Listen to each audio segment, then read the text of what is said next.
And welcome back to episode 175 of the Weekly Tech Rant with me, Jay. And me, Karl. Well, Karl, how you doing? I'm recovering just about. I mean, You've gone down yeah. with the COVID, haven't you? I have. I'm still having coughing fits, so if I suddenly mute, that's me dying in the corner. Oh, they said it had gone away. It hasn't. It hasn't gone away. It has not gone away. Though I was reading the other day that it hasn't evolved, according to scientists, into a winter, winter flu variant. Like not a flu variant. That's what I meant. But a winter flu bug, if you will. Yeah. It's very still kind of, all over the shop. But all year round. Yeah, but it hasn't gone away, which is a good point. So it's important to keep yourself well. But we're not going to go down the conspiracy theory route today. That's not what this show is about. No, we are talking tech. And what a lineup this week. We're going to talk Musk, because you know what? Elon always just brings us the best stories out there. We're going to talk Cellebrite. We haven't talked about Cellebrite for a long time, have we? It's been a while. It's been a while. And that will include talking of Trump, so I apologize now. We're going to talk the FTC and Microsoft. They're the best of friends. If you were living on Mars or under a rock, you may not be aware that CrowdStrike had a bit of an issue last week, and we're going to talk about that, which in possibly the largest single point of failure outage for Windows systems. We're not calling it a cyber attack? It's not a cyber attack, no, but it was an outage. Let's be clear on that. Okay. And cloud security company Wiz said no thank you to Google. Again, we're going to talk about why they turned down $23 billion in favor of going down the IPO route, which I've got some interesting thoughts on that, but we'll come back to it. And the Tech Rat Rumour Mill is back with another iPhone 17 rumour. I mean, are we giving up on the 16s now or something? Yeah, 16 was so last year. It's so passé,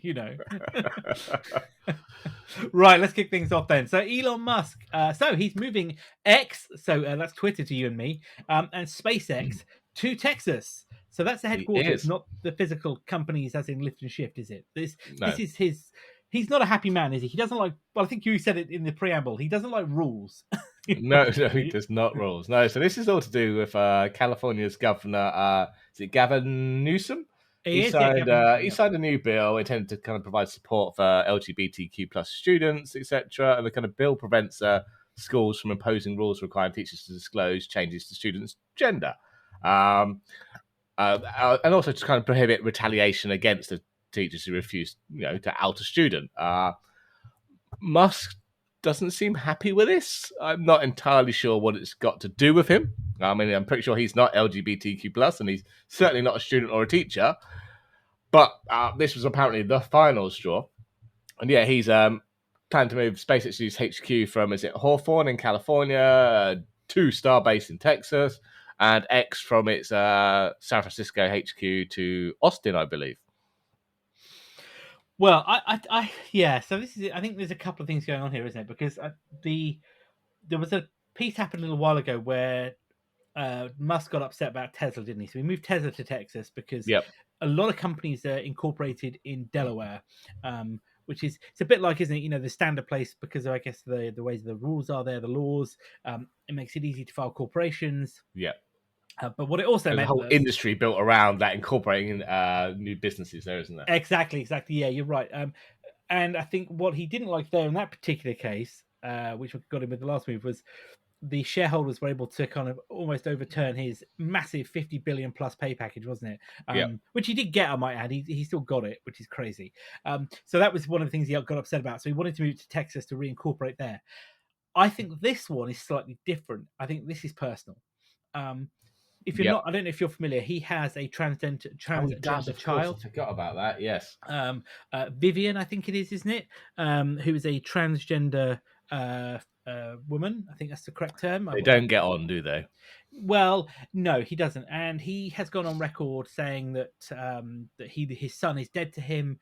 That he was forced into signing, the rights to change medication. I believe, again, I'm just paraphrasing on what I've read recently. And he has sided with Trump.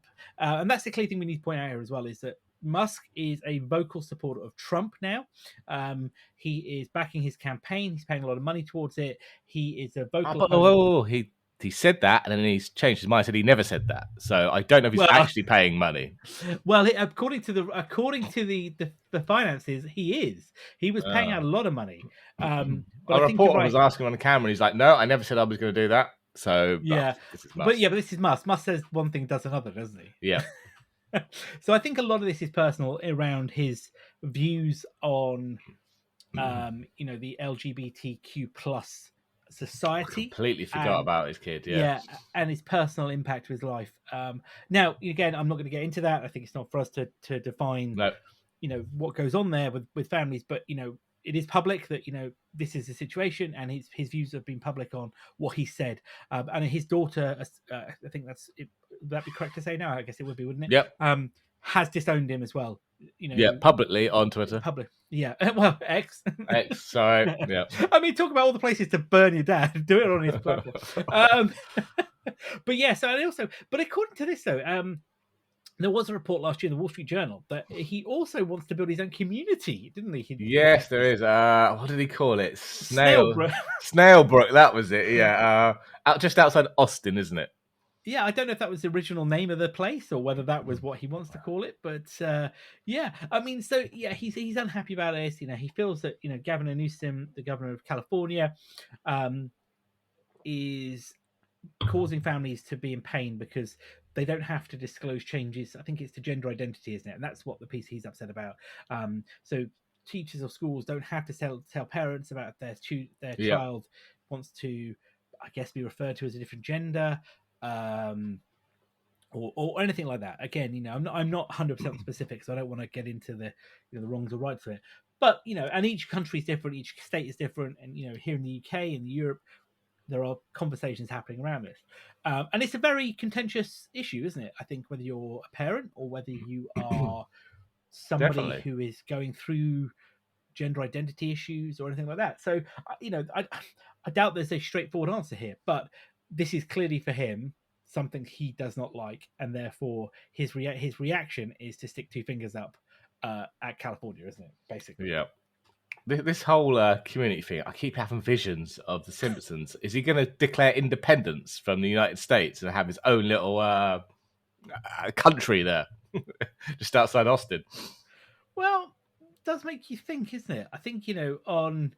He I think when I read up the research, he's bought lots of land, absolutely loads of land, and there is already plans in place to do that. I don't know how far it's gone along, but it's you can't help but think of some kind of dictator, can you?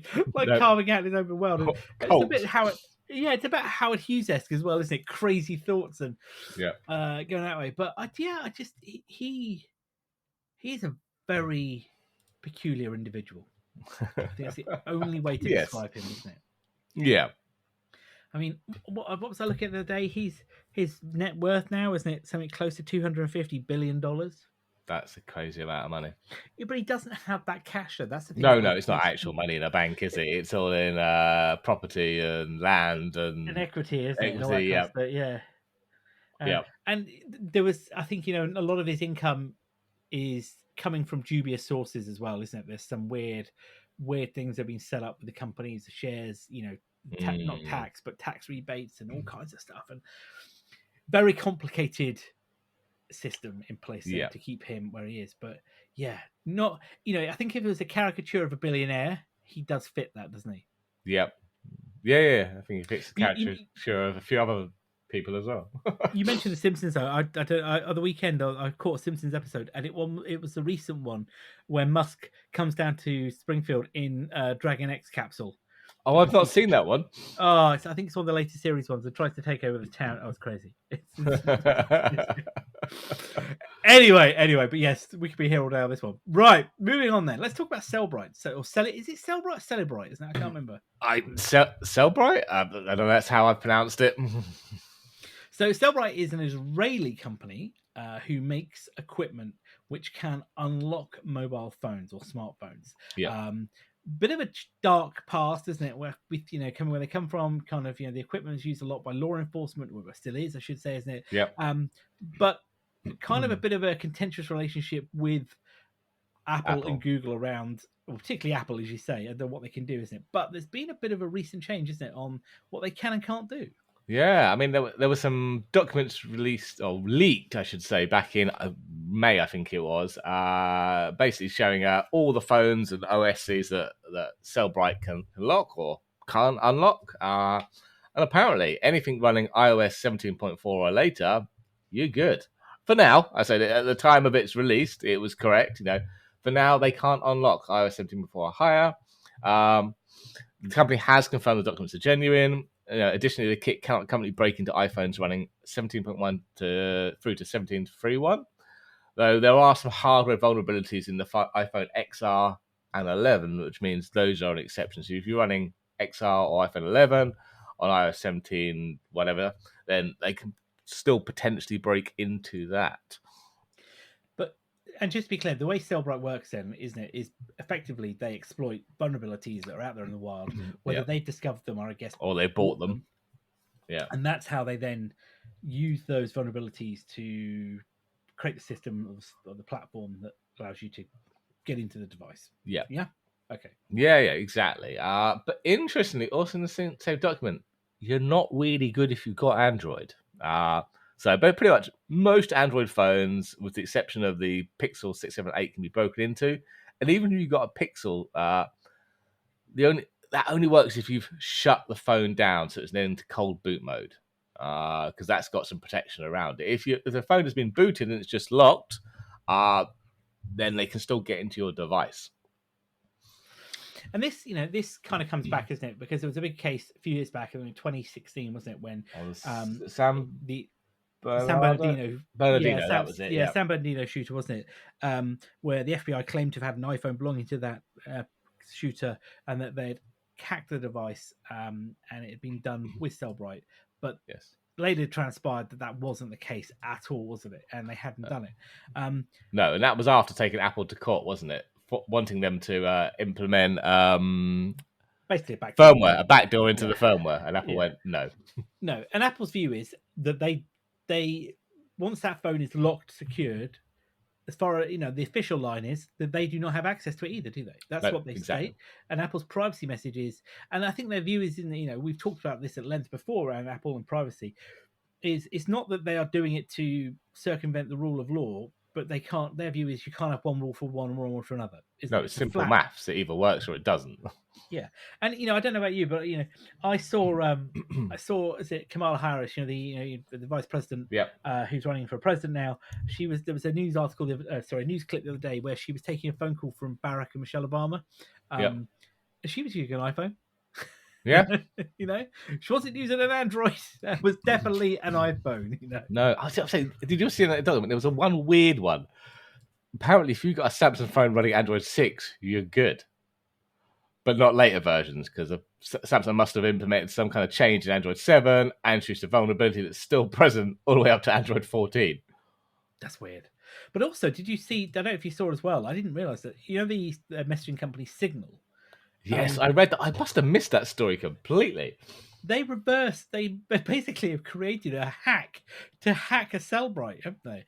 So that this says that anybody can place a particular file on their iPhone, that when the device is then connected to a Cellebrite machine platform, it renders the machine useless. It does it. It does it now. It does it automatically. It manually puts a file. Yeah, because they need to take the evidence off the phone untouched. They're not doing any sanity check on the inputs on the files it's passing.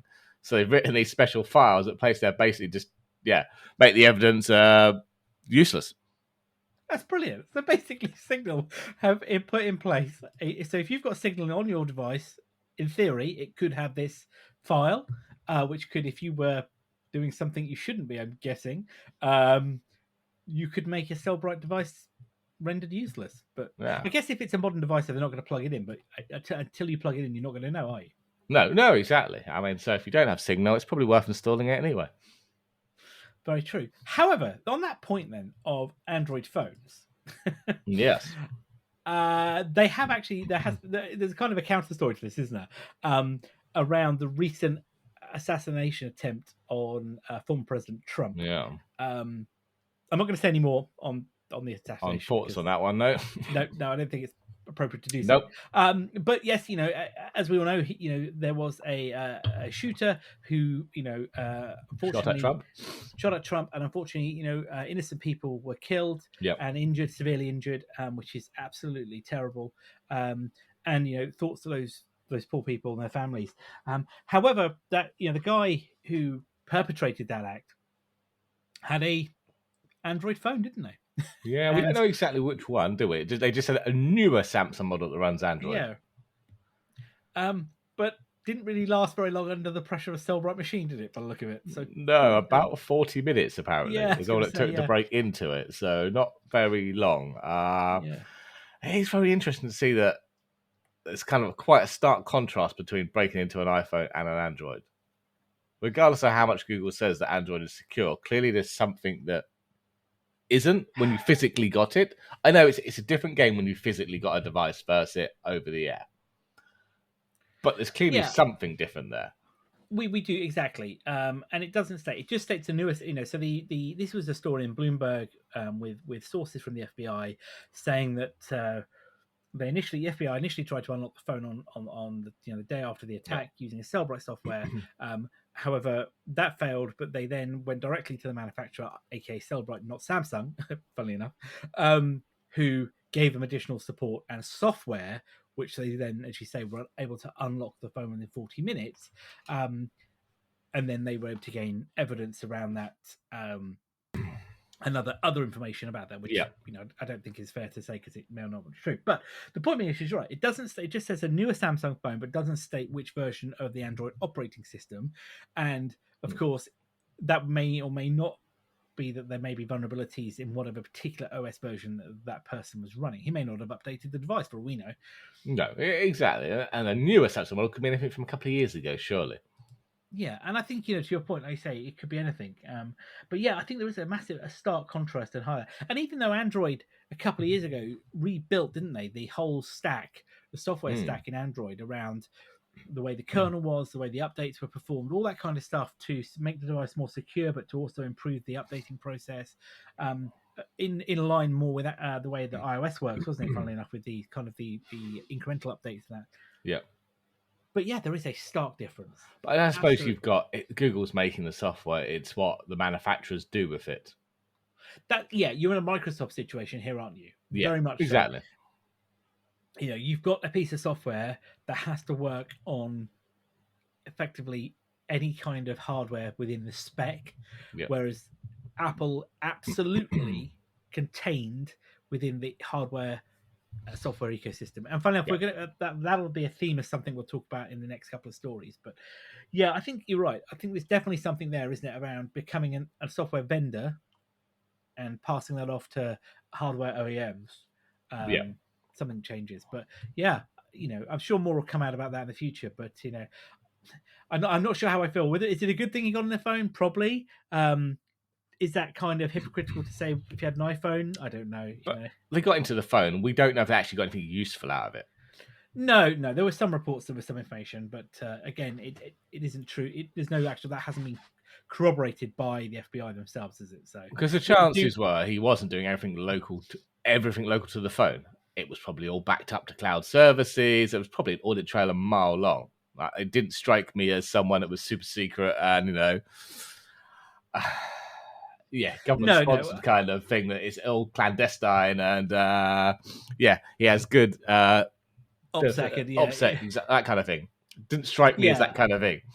No, I'm not going to go down the conspiracy rabbit hole because my God, we'd have to get tinfoil hats out.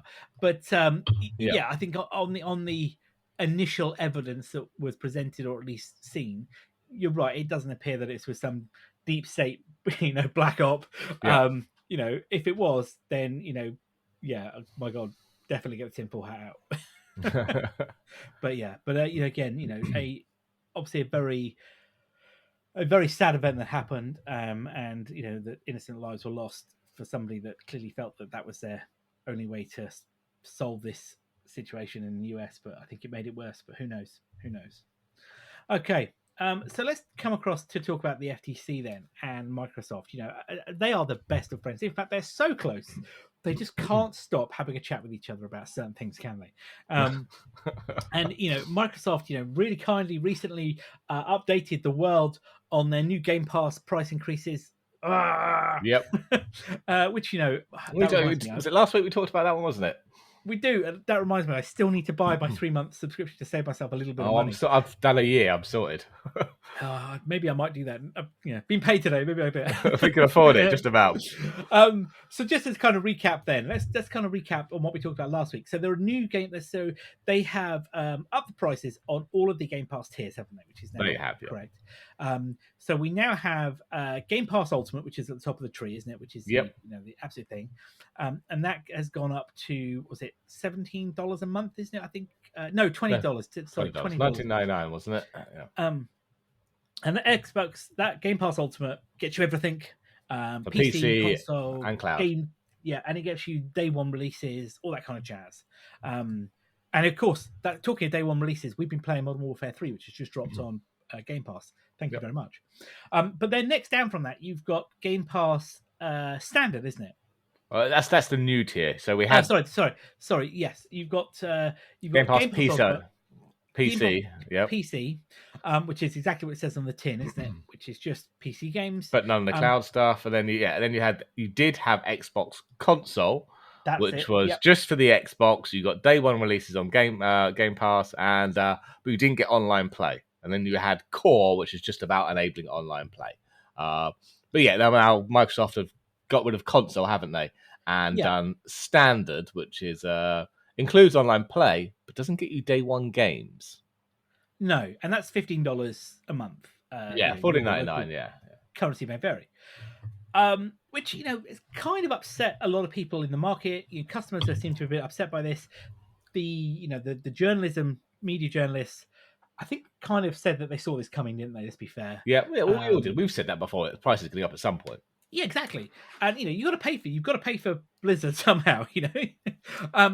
But the FTC is not happy at all, is it? The FTC has decided that this is what they now class, and I quote, a degraded product. Yes. Because new Game Pass users won't be able to sign up for the console one, which is gone. Yep, that's correct. They have to get the Game Pass Standard.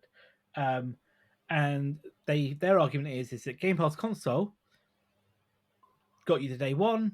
Game Pass Standard doesn't give you day one. No.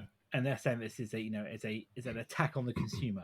Yeah. So what they say, they basically said the argues that Microsoft's price increases and product degradation combined with reduced investment and employee layoffs are signs of the company exercising market power post merger, and sees Microsoft's actions as a consumer harm it alleged would result from the Activision Blizzard acquisition. I don't entirely agree with their stance here. I mean, as I said, Standard also includes online multiplayer, which with Game Pass console you didn't get. You had to buy Game Pass Core at $9.99. So basically, if you wanted Game Pass console and you wanted to buy Core separately, you were spending what, $21? Okay, yeah. So it was cheaper for you just to go and buy Ultimate at at the old price of $14.99. Even at a new price of $19.99, it's still cheaper than buying the old one separately. So I think the only people who are losing out here were the people who were just buying Game Pass console but didn't want to play anything online. How many of those people are there? There's definitely numbers there, 100%, but I imagine they were not the majority. No, but I mean, I guess, look, on playing devil's advocate on one hand, Microsoft is kind of forcing you into a higher price bucket. They're not saying you're just not getting it day one. You're still going to get those games, just maybe in a month or two later. Yeah, and to be honest with you, off the top of my head, I'm not sure. I can't remember what the release cycle is for some, for the. I'm sure they said it was a couple of months afterwards. Yeah, and look, it depends how. Do you want to say? I suppose the argument they'll present is, do you want to drop $70, $80 bang for let's take Call of Duty, because that's the big one here, isn't it? Yeah. Do you want to drop $70, $80 for a copy of Black Ops 6 on day one? Versus paying $20 a month and waiting 2 months to save us some money, I suppose. It's not $20 a month, it's $15 a month. $15, sorry, yes, exactly. That's my point. If you want it day one, you could pay the extra $5 and get. Yeah, so And I guess what happened. Here's the question. I suppose I had is what happens if, for let's say the release month, I decide I want to uprate my membership for 1 month to get Black Ops on day one. Next month I drop down to standard. Yeah. Do I lose the game? I imagine so. If it's not on your day one, if it's not been released on the standard edition yet, yeah, sure. Yeah, I guess you would do. Yeah. I was just kind of voicing that. I mean, I get what they're doing here. They've got to pay for it.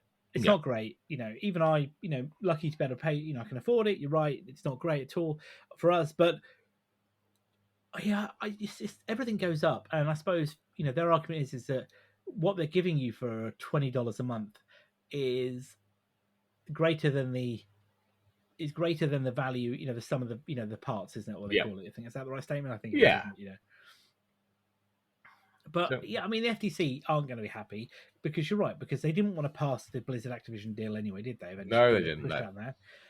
That's still, I think that's still rolling through the courts. It's still going through the courts, yeah. But that isn't, I mean, they're not going to roll that one back now. You'd hope not. I don't get it. I don't get it. It just seems to me like, and again, you could argue, well, that's an uneducated view, but it just seems to me that this is the FTC trying to find another chink in the armor with Microsoft to be able to get something back at them. I don't know, maybe, that's kind of come across as that. Yeah, sure. I'm sure it's not, and I'm sure actually this is a consumer argument, where their argument is that as far as they're concerned, the product has been degraded. On paper, you're going to have to pay more money. Therefore, the consumer loses out. But I mean, so you're only paying more money in a specific circumstance. Yeah, that you want day one, but you don't want online.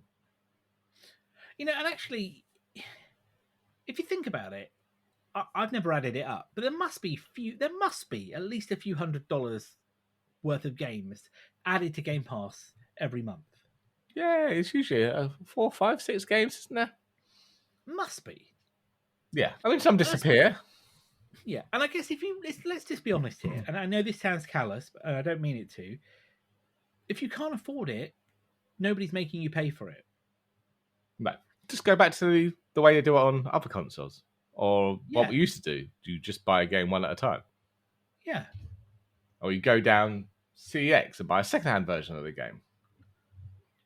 And that may sound like a really terrible situation, but that's also a way for you to be able to control what you want. Yeah, I granted you're going to lose access to some things, I suppose, but it depends how you want we're moving, whether we like it or not, that's the problem. We are moving into a really subscription based society, and I don't necessarily think it's a good thing. No, definitely not. But, I mean, I did I read something last night about Logitech, and they were talking about a mouse, a mouse that will last forever kind of thing. But they're going to put a subscription on it, and I'm not paying a subscription for my keyboard and mouse. No. Do I have different tiers about how many keys I can use? How much I type in one day? No, that's a hard no. I'm sorry, you've pressed the space key too many times today. You exceeded your daily count. You need to upgrade to gold or platinum at £20 a month. No. Your space bar is now disabled for 24 hours. What? We accept all major credit cards. Yeah. But I mean, I don't know. I mean, like I say, if you look at Sony, they increased it massively on PlayStation Plus, but what did you get for it? You got nothing for it.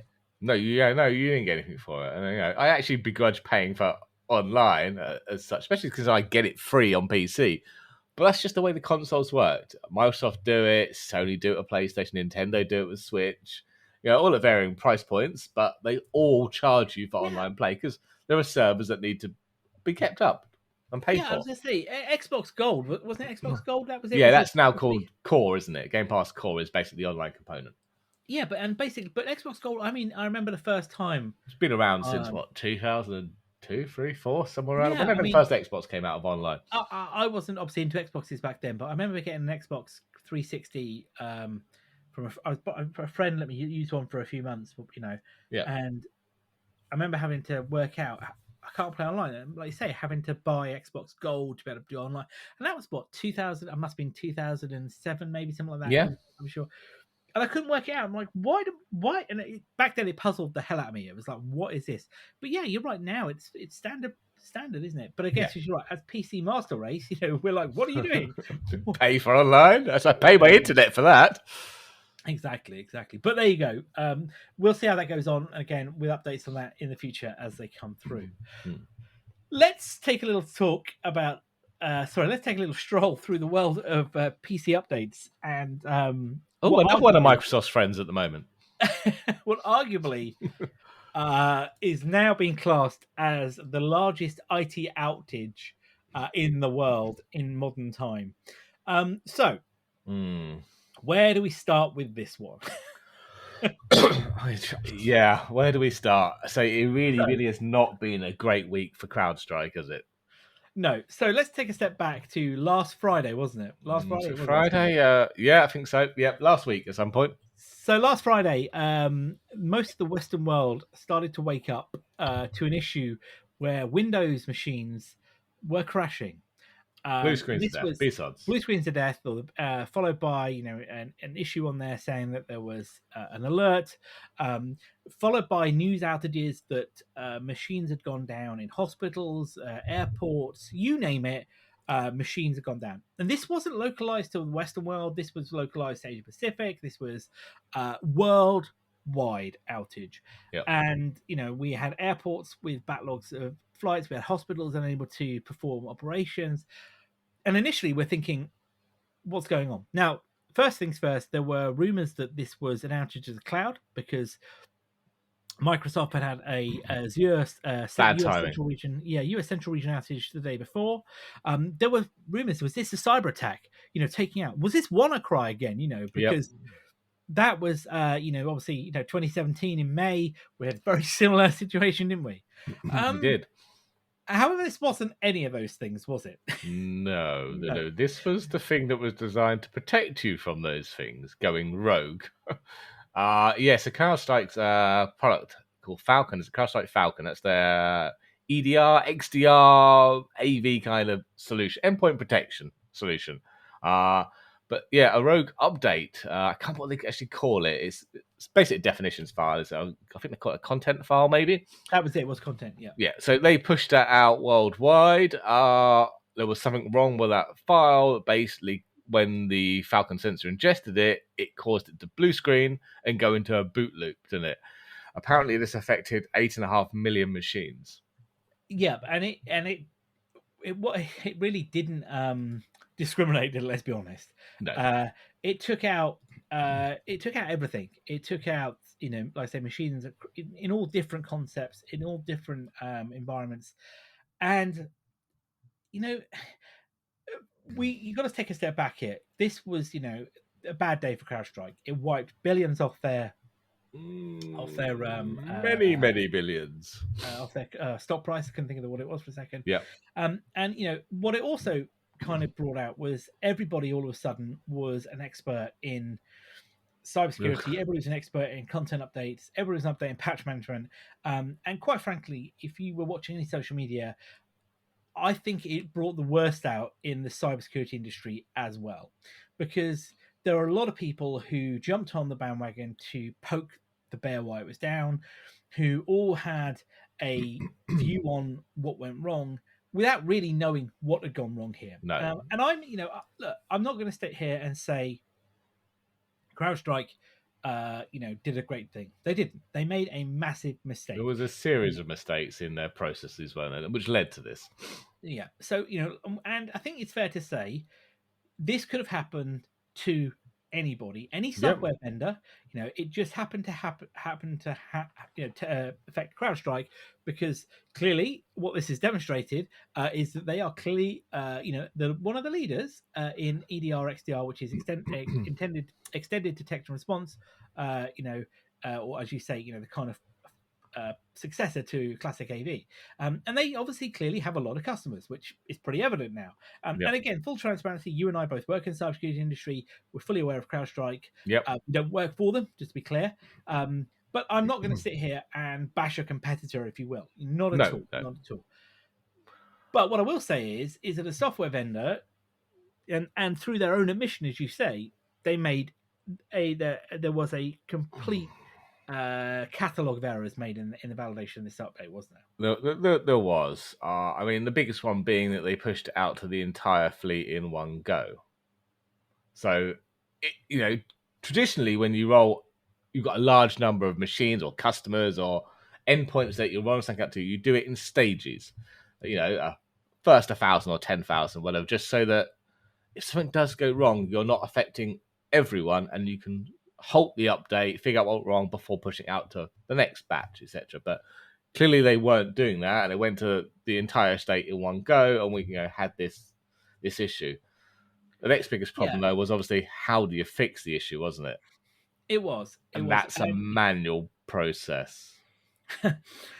Yes. That was there were two options, wasn't there? Basically, manually boot into safe mode, which your end user's not going to know how to do. This requires IT or your security team to go around each machine, manually boot into safe mode, locate a specific file, and delete it.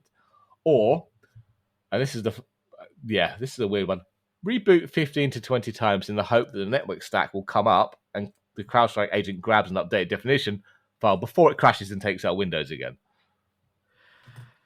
Yeah, and I spoke to a couple of people I know in the industry who do IT operations, and that was a bad day for a couple of them. They had long hours, but they were up and running pretty quick. Plural, I imagine. Yeah, a couple of them were up and running quite quickly because once they worked out what they needed to do, they mobilized the IT teams and they got on with it. Depends how big you are, though, isn't it? Yeah, and we saw some real ingenuity. I think people coming up with different ways to quickly remediate this. Through. I think I saw some QR codes and barcodes for BitLocker unlocks, all kind of stuff. Oh, yeah, because if you had BitLock, it made it even worse, didn't it? Yeah, exactly. What I will say, though, is a couple of things came out of this. And it was one thing I want to say is about the approach. So the CEO's response wasn't great, I think, to be fair. The initial response from him wasn't great. Poor PR. Yeah. However, his chief security officer, a guy called Sean Henry, delivered what I think was a masterclass in an apology. Yes. Because someone needed to apologize. And, he stepped up, and he has been a civil servant in the US. He was at the FBI, and he now has been he's the chief security officer. And, his first words were, he basically said, we're sorry. I'm sorry. And he said that we failed you. And I think as a customer, that's what you want to hear, because I don't necessarily think this isn't. Nobody was initially hacked with CrowdStrike. We'll come back to that point though in a second. And I don't want to say, because CrowdStrike do a good job there. Great, it's a good product, does very well. And I think to rip and replace it right now would be probably not a clever move. And I think actually this is something that you need to kind of look at. I think to say that we'll rip it all out because they made a mistake here is probably a knee-jerk reaction. Yes, they've cost industry billions of dollars in lost revenue, productivity, all that kind of stuff. But it wasn't that the product failed, did it? The product still did its job. We still protect people. The product didn't fail, and people got cyber attacked. This was, clearly an engineering issue. But he took that, Sean Henry in his apology, took that on the chin and took it as a leader. Said that as a company we made a mistake, and that said that for him, they will do better. They need to learn from this, and I think they will. What this kind of did, though, in another way, though, was identify how Microsoft works, and Microsoft themselves stepped up to the plate and said, "Look, we're going to help CrowdStrike here, aren't they?" So they worked with CrowdStrike to build a remediation tool. They worked with CrowdStrike to get things up and running in some of the larger global clients. Yes, and I think they had to because their reputation, I think, was. Also that it being damaged here because it was only Windows machines that were being impacted. And a lot of people came out and said, oh, well, this shows how rubbish Microsoft is. This is terrible. Windows is rubbish. I mean, if they did it like Apple and they didn't allow applications to talk to the kernel and all this, that, blah, blah, blah. And it's like, whoa, stop. Stop. Windows is the most, widely used operating system globally for several different reasons. Linux and Mac OS by definition are Unix based on, and they do things differently. And I think to go back to our statement earlier, right? Apple owned the hardware, Apple owned the software. They can do what they like, and they can define how they like, Yep. of how applications interface with the core, particularly the kernel. Windows works on every bit of hardware known to man, and I think even Microsoft came out and said, didn't they, that they couldn't restrict how certain applications communicated with parts of the operating system because of regulatory ruling, wasn't it? They can't The lock EU out. regulatory ruling, Yeah. So I think I think every man and his dog became an expert overnight on OSs. But it was interesting. It wasn't just Microsoft. CrowdStrike did the same to Linux a few months back. They took out Red Hat, Debian, and Rocky Linux systems with bugs in their agent that triggered kernel panics. But sorry, basically blue screens on Linux. But it's not Microsoft. It's not in the consumer's face as such, is it? No. So it was kind of glossed over. But Linux wasn't immune to it. No, it wasn't. That's a very valid point. They weren't immune to it. But I think, it demonstrates, you should say, the visibility to the average consumer and the impact of it. I mean, one of the funny things I had, so a friend of mine who lives in Australia messaged me and was like, Christ, what a hell of a day. Because it happened at 3:00 in the afternoon there. Oh, just Friday, before home time on a Friday. Bet the Australians were loving that. Oh, and he said it was all over the news, and they were talking about there were hospitals going down, that kind of stuff. And then they were like arguing, well, why is it affecting hospital A and not hospital B? And it was like, well, they couldn't afford CrowdStrike.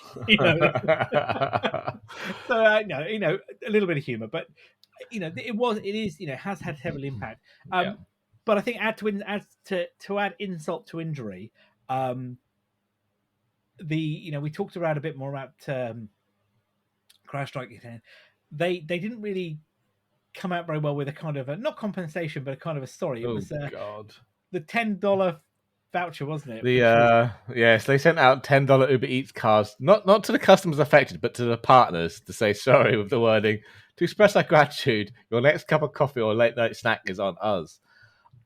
Uber Eats, I don't think you're getting a coffee or a snack for $10. But to make matters worse, a lot of the vouchers didn't actually work. And not just that. I mean, $10. I mean, I'd rather have had nothing. No, exactly. I'd rather have an apology from the CEO to start off with. On how we're going to do better. But I mean, yeah, it's just it is I think, look, it's damaged the trust in the company, not from the capability of what they do to protect you, but it has damaged the trust in, could this happen again? And I suspect Microsoft are going to be working very closely with them now to ensure this doesn't happen again. So I did see a funny comment on Reddit that kind of summed up. It's like, they've done the best job ever for security. You can't hack a machine that's not online. It was like, true, yes. Yeah. Yeah, exactly. Right. Well, let's move on a little bit. Let's talk about another. So in the cybersecurity world, another company called Wiz, who are. I think we've mentioned this before. Well, you spoke last week about Wiz, didn't we? Last week, didn't we? So again, things move fast in our world, and Wiz and a cloud security giant. Well, a giant in the space, should we say?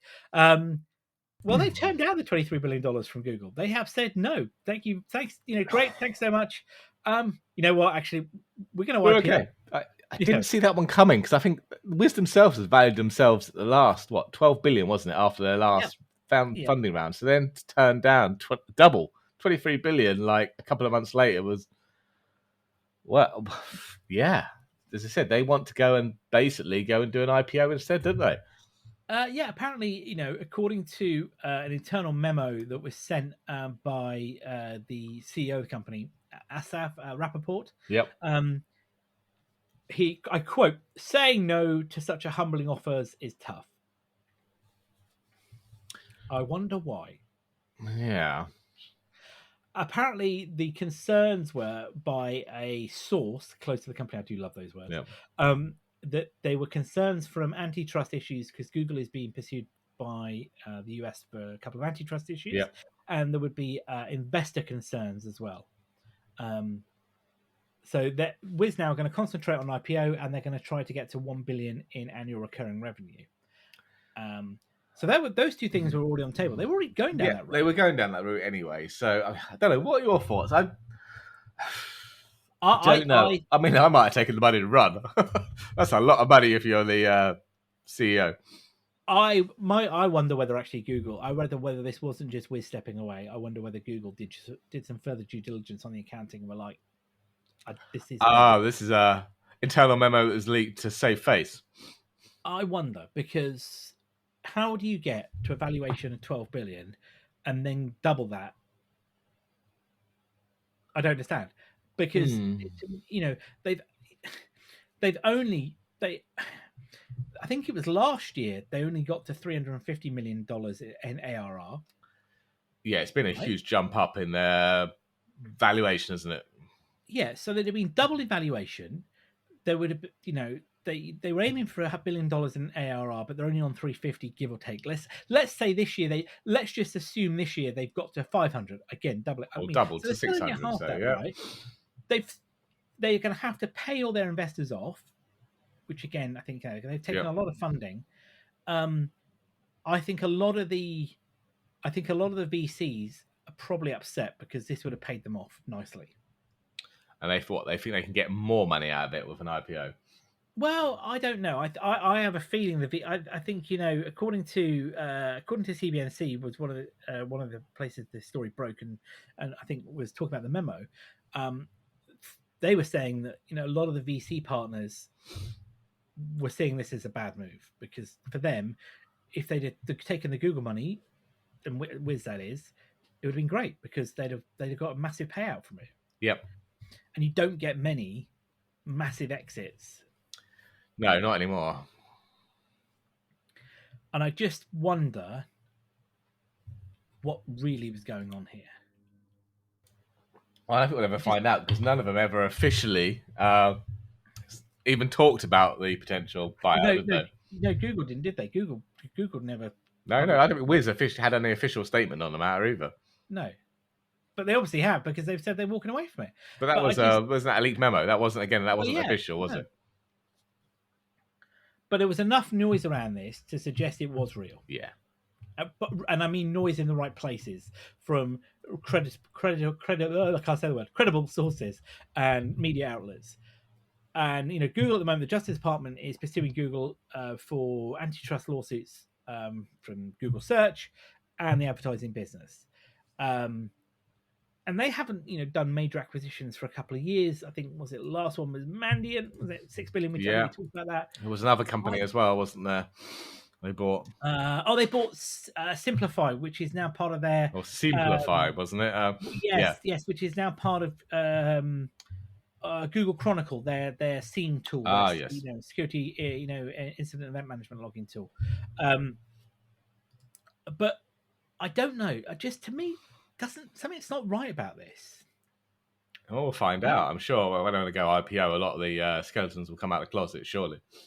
We'd have to be, because there'll have to be transparency on the deals. Yeah. But, the other thing I think, and I said this last week, was, Wiz are very close to AWS. They, across their multi-cloud, with all the players, but they've got very good relationship with AWS and, they're very public at all the AWS. And, Google they do things with, but I wonder again how this would have felt that if they'd shifted to GCP, would then they have to have offboarded or disconnected all of their AWS customers and potentially damaged a massive source of revenue there as well. There's probably a lot of things here, but yeah, I think very surprising that this has gone maybe there's a bigger deal coming from AWS.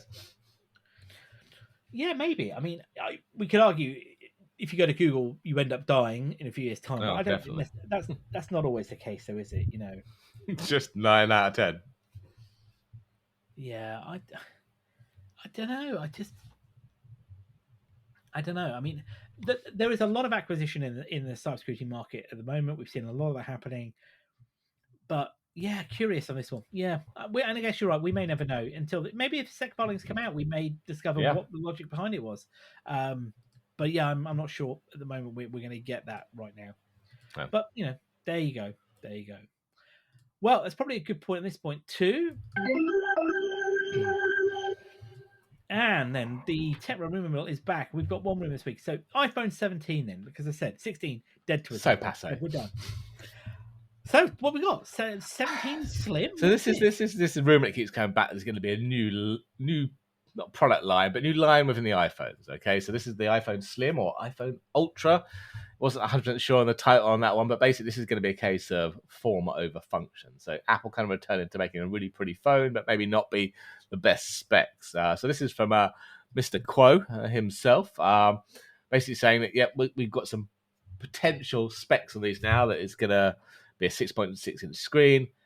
It's only going to have a single rear camera. It'll just be the main camera, basically, likely to be a 48 megapixel. It's going to have a nice high-res screen running the A19 chip, etc. It will still have dynamic island. It's going to be the first phone to use Apple's in-house 5G chip instead of Qualcomm, if we ever see that one. Yeah, I was going to say that caught my eye, because we were going to see those in the iPhone 15, haven't they? But we didn't think that was coming. No. So maybe they've solved the issues then that they had. But yeah, the idea behind this one is it's going to be a slim phone, a new style of device, separate from all the other iPhones. It's apparently going to be replacing the Plus in the lineup, because the Plus didn't sell very well. But it's also going to be the most expensive. So even though it might not be the best phone from a functionality point of view, it will be the most expensive. Apparently a starting price of $1,300, so $100 more than the Pro Max. So as you say, a new phone in the lineup, not replacing anything, but targeting different consumers, basically. Yeah, exactly. So look, I'm interested. I don't think I would go for it. I like all the extra features of the Pros and the Maxes, but it'd be interesting to see a new design and what it actually looks like. Yeah, I mean, we've said for a long time that the phones are getting bigger, the phones are getting larger. If you're wearing trousers that aren't baggy and cargo pants, it does look pretty obvious when you've got a phone in your pocket. You know what exactly. I mean? And I doubt that's going to change with this, but at least it won't be sticking out, because they're not that thick. But I mean, to be honest with you, when I look at my phone side on, iPhones haven't really got any thinner. There was a race, wasn't there, to get really thin phones? Then it kind of stopped a couple of years ago. It's just this return to slim, like on the new iPad Pros, which are really, really slim. Yeah, I mean, let's be honest. We had that, didn't we? We had the Nokia Matchbox phones, didn't we? In one stage, and then we got small. Then we went all the way back up to the Razors, Motorola Razors. Were like, you're right, it's coming the other way. But yeah, I'm interested to see it. I mean, I'm looking forward to updating my phone this year. That's going to be good. Too. The rumors with the watch, though, I have to say, I know we're not talking about it massively, today, but I mean, the rumors that the watch may not have any real changes, particularly the Ultra. Yeah. And if the sensors don't get changed, then I might pick up a Ultra 2. I'm loving my Ultra 2, I must admit. I might go Ultra 2 if the Ultra 3 doesn't really bring anything new to the table. Yeah, I'm not planning to upgrade mine for at least another probably 2 or 3 years yet. Yeah, I mean, I'm on a couple of years in mine, so yeah, but definitely the phone. But now look, this is next year's phone, to be clear. So yeah, the 16, I won't be upgrading to a 17 anyway, because I'll do 16, so it'll be the 18 that I go for in my 2-year cycle. But could even be the folding one by that point, Joe. Yeah, I'm not convinced. I think we have to go a long way to convince me on a folding phone. I really do. Well, because apparently Apple are now stepping it up. That is the primary focus. Next is the folding phone. So we'll see on that. Well, we'll talk a bit more next week about the iOS 18 betas, but just to give a little hint, I am running 18.1 beta 1 now. For all it's worth, Jay. For all it's worth, I was going to say iOS 18 isn't even out. We're on .1 release already, which is amazing. Apple Intelligence does not work, despite it says that this is not available for consumers in China or the EU. I'm not in the EU, so why don't you work? Computer says no.